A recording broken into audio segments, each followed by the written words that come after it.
Jangan tertipu oleh urusan-urusan dunia. Kadang-kadang banyak orang mengatakan, nah pesantren itu nggak ada harapan ke depannya. Dan kalau sudah hafal Qurannya, rizkinya datang. Coba lihat, yang hafal Quran Musa, yang haji bapak ibunya. Yang hafal Quran Ahmad dan Kamil. Yang keliling dunia siapa? Ibunya ikut, temannya ikut, murabinya ikut. Coba lihat sekarang banyak pesantren-pesantren bagus. Pesantren bagus sudah melimpah. Bahkan pesantren yang mengajarkan matematikanya unggul, fisikanya bagus, Qurannya sampai hatam, sampai hafal Quran, nahunya, sorofnya, balaghahnya, ilmu arudnya, ada banyak. Itu kebanggaan Pak, Bu. Jangan tertipu oleh urusan-urusan dunia. Kadang-kadang banyak orang mengatakan, nah pesantren itu nggak ada harapan ke depannya. Ya pesantren paling cuma bisa ceramah. Ya Anda juga paling cuma bisa ngumpulin duit setelah itu meninggal. Dan kita buktikan di hadapan Allah Subhanahu wa Ta'ala, kalau sudah meninggalkan sama statusnya. Ya. Dan silahkan cek. Demi Allah saya katakan, tidak ada ulama yang pensiun. Silahkan cek. Jadi ketika Anda mendekatkan diri kepada Allah, menyiapkan anak-anak Anda, masukkan ke pesantren, biarkan dia menghafal Quran. Ingat ya, ingat yang mau saya sampaikan ini. Orang-orang yang mengejar akhirat, itu mustahil ketinggalan dunia. Bahkan dunianya dilimpahkan oleh Allah lebih daripada orang-orang mendapatkannya. Lebih daripada orang-orang biasa yang mendapatkannya. Dan dulu orang-orang kita dulu, walaupun ada yang mau dimasukkan ke sekolah umum, itu syarat pertamanya tetap dia harus menghafal Quran dulu dan menyempurnakan sholatnya. Karena itu orang-orang yang pakar di bidang-bidang umum bahkan itu diketahui pada hafal Quran Pak, Bu. Dan cepat begitu hafal Quran, semua cabang ilmu yang lain terbuka dengan mudah. Silahkan Anda lihat ulama-ulama dulu.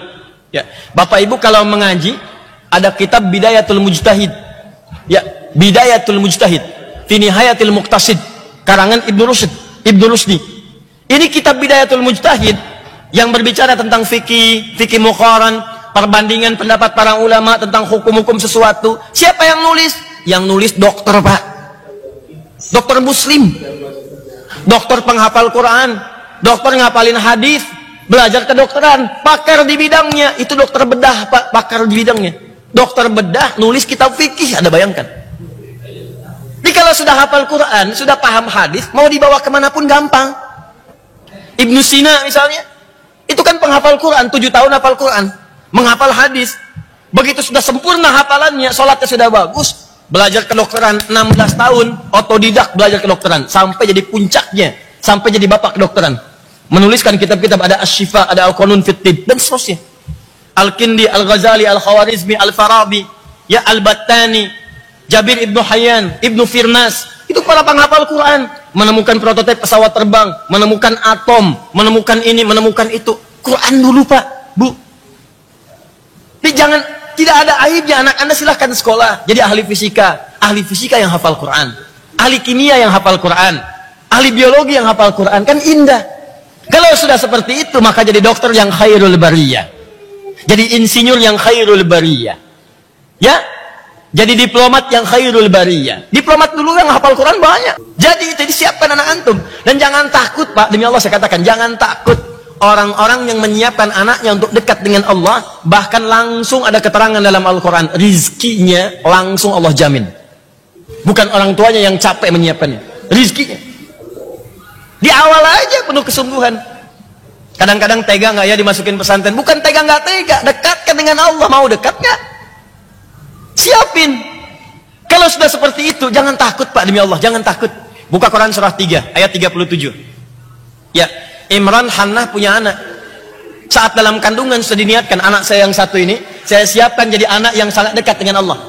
Ya. Idz qalat imra'atu Imran rabbi inni nadzartu laka ma fi batni muharrara fataqabbal minni. Quran surah 3 ayat 35, paling kiri pertengahan. Ketika istrinya Imran Hannah bernazar sejak dia dalam keadaan mengandung, kata istrinya Imran, ya Allah, saya niatkan anak saya yang satu ini, ya Allah, saya siapkan untuk mengabdi kepadamu saja. Maksudnya mendekat kepada Allah. Saya ingin anak saya dekat denganmu, ya Allah, saya siapkan. Begitu keluar ayat 36 lahiran, falamma wada'at saqalat rabbi inni wada'tuha untha. Begitu lahir yang lahir perempuan, ya Allah, saya pengennya laki-laki kok lahir perempuan. Kata Allah, wallahu a'lamu bima wada'at ya Hannah. Allah lebih tahu keistimewaan perempuan dibandingkan laki-laki. Laki-laki punya keistimewaan, perempuan pun punya keistimewaan. Ya, jadi ini statement dalam Al-Quran, anak itu prerogatifnya Allah. Kadang-kadang pengen laki-laki keluar perempuan, pengen perempuan lahir laki-laki. Pengen cepat jadi lambat, pengen lambat jadi cepat, ya. Jadi cuma keturunan. Tapi kata Allah, di balik itu semua ada nilai-nilai kebaikan yang saya tetapkan untuk kehidupan keluarga engkau. Cuma pesannya bagi kita, jangankan laki-laki, perempuan pun kalau mau disiapkan dekat dengan Allah bisa. Masukkan anak Anda ke sekolah Quran. 4 tahun, 5 tahun. Begitu 5 tahun hafal Al-Quran, akan terjadi perubahan dalam hidup Anda. Jangankan hatam Al-Quran, anak Anda 5 tahun baru hafal An-Naba, amma yatasaalun, bisa nangis Anda. Dan indahnya begini Pak, antum dari kantor nih capek gitu kan, pekerjaan berat, di jalan macet, pulang ke rumah keringat, tiba-tiba masuk kamar, anak Anda yang 4 tahun sedang mengulang-ulang, kemudian dia baca An-Naba, amma yatasaalun anin naba'il azim alladzi hum fi mukhtalifun, ulang-ulang begini, hilang semua penat Anda. Begitu Anda mendapatkan telepon dari ma'had, dari pesantren, guru anak Anda telepon kepada Anda, Bu, Pak, selamat ya Bu ya, Pak ya. Kenapa Ustaz? Kenapa Ustazah? Sekarang Adinda sudah menyelesaikan hafalan Qur'annya. Dia sudah menjadi hafidh, dia sudah menjadi hafidhah. Anda bisa diam 1000 bahasa di telepon, seakan-akan kemudian Anda mendapatkan sesuatu yang tidak Anda dapatkan sebelumnya. Tiba-tiba air mata Anda keluar, sujud jatuh Anda ke lantai.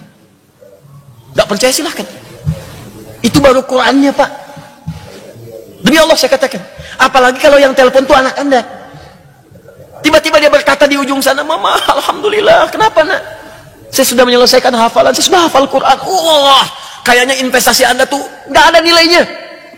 Uang yang keluar, ngantar yang capek, kadang-kadang tangisan ketika melepas pertama kali, di rumah sering merenungkan, setelah itu hilang semuanya.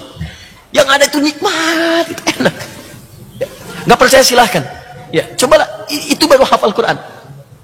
Dan kalau sudah hafal Qurannya, rizkinya datang. Anda jangan takut gitu.